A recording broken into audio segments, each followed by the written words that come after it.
Hey everybody, this is Ryan Mallory and we're going to do a video on the Apple stock split. Is it time to sell the Apple stock? Should you be getting out? Is it that time to finally ring the register? We're going to get into that. But first, I want you to look at this chart here. It's a monthly chart going all the way back to what, 2008, 2009? Just take a quick look at it. What do you think about it? Does it look like it's a little bit overbought? Is this a stock that you'd want to be getting in at its current price, or would you be saying to yourself, maybe I'll be waiting for a little bit of a pullback here? Because you have a very natural trend line in place, but all of a sudden, over the last 1.5 years, this thing has gone straight parabolic. It's over $500 a share. And so the reason why I pull up the chart for the monthly is it too much now at this point? Should you be selling? There is so much hype about this stock.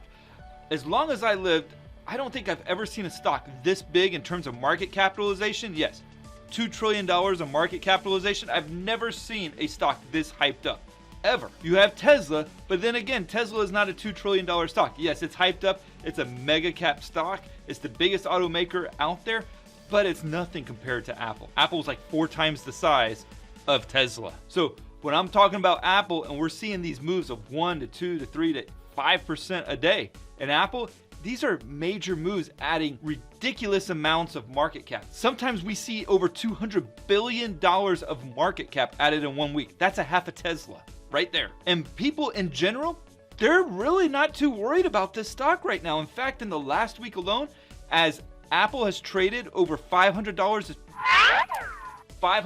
a share, it has literally added 56,000 new positions on Robinhood.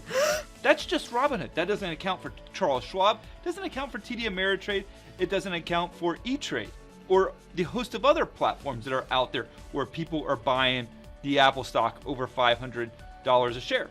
You have a total of 730,000 people that are long on Apple right now.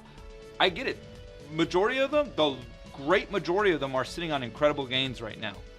But, and I say but, at this point, where you're seeing this stock going literally parabolic over the last 5 months, is it time to ring the register? I had a friend call me the other day, good friend, and he's telling me, Ryan, my mom and my brother, they just bought Apple. They bought it over $500 a share, and he was like, what are you doing? So he calls me, he's like, Ryan, what are they doing? Is this a good move? And all I can think of is like, man, the FOMO is real. I've got a guy whose mom, who's probably in her 60s or 70s at this point, buying into Apple over 500. His brother, he's buying in Apple over 500. The hype is getting very real. I'm getting emails about it almost on a daily basis. People ask me all the time, should we just go ahead and get into Apple? Yes, I know it's at $500, but it's probably going to go to $600 or $700. I just don't want to miss out on this ride here. At this level where it's at $500 a share, you have to ask yourself, what are you missing if you're not in it at this point by sitting it out?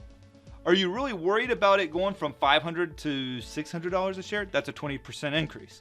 Are you worried about it going from $500 to $700 a share?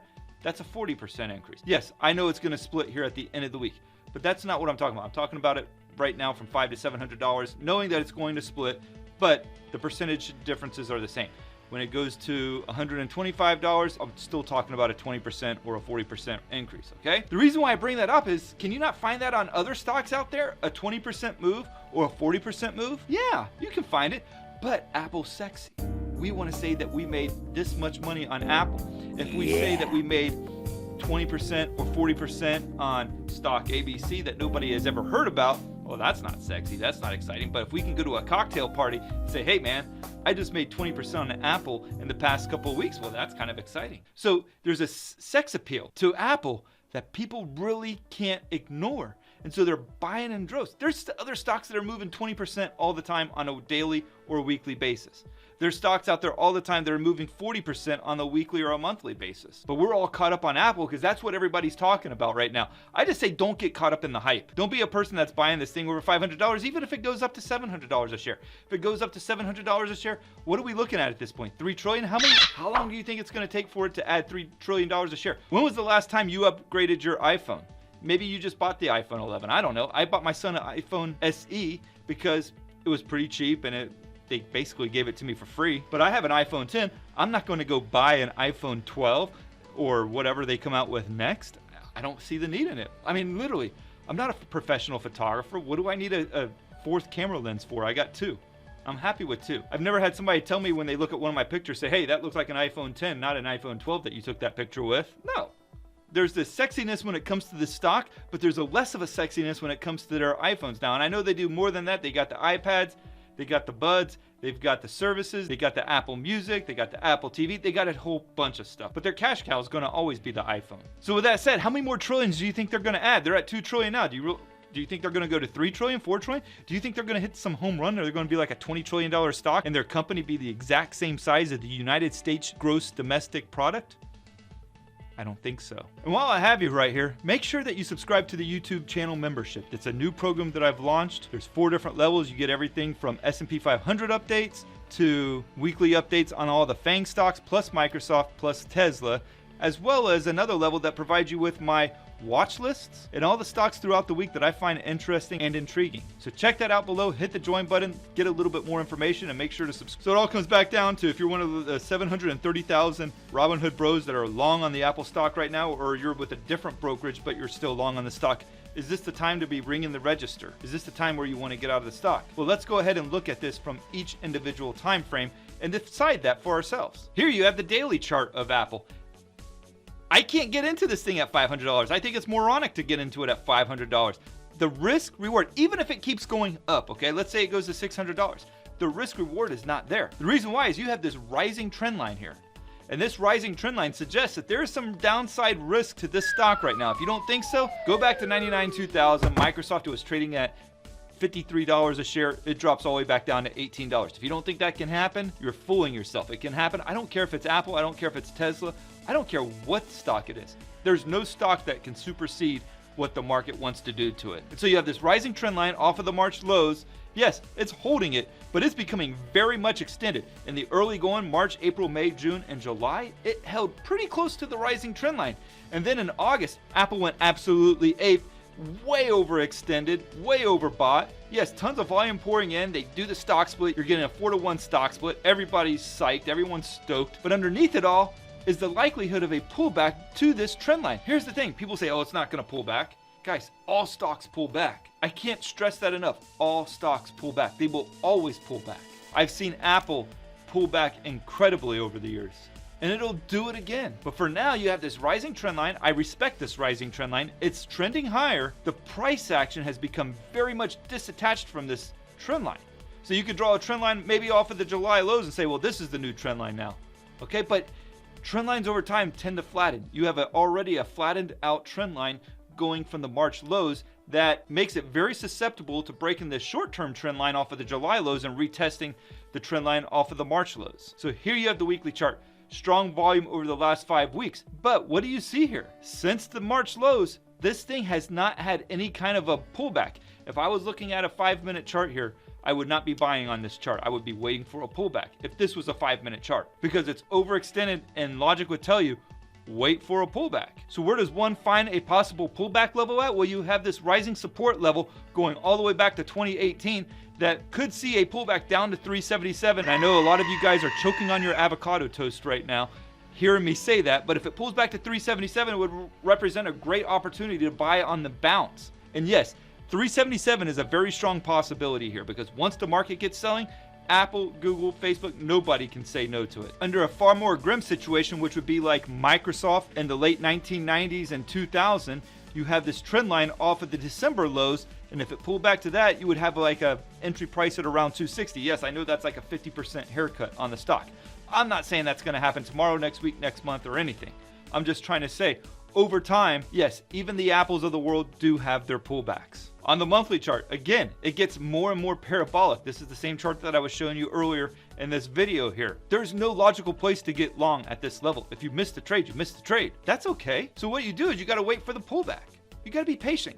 Trading is a game of patience. Investing is even more so a game of patience, because every stock market does have a pullback. It doesn't feel like it right now, but at some point you'll start seeing the rationale behind what I'm trying to tell you. And over time, if we do have a major pullback on the monthly chart, you're looking at a possible price of around $200 to $250 a share. Now, just as each one of these candles represents a monthly candle, I'm not trying to say here that it's going to do this next week or next month. I'm trying to tell you that if it did have a pullback and there was a season where it really couldn't find any investors to buy the stock, it might actually have a pullback to that 200 to 250 level. And right about now, there's a bunch of you snowflakes that are down thumbing the video. That's okay, guys. Whatever.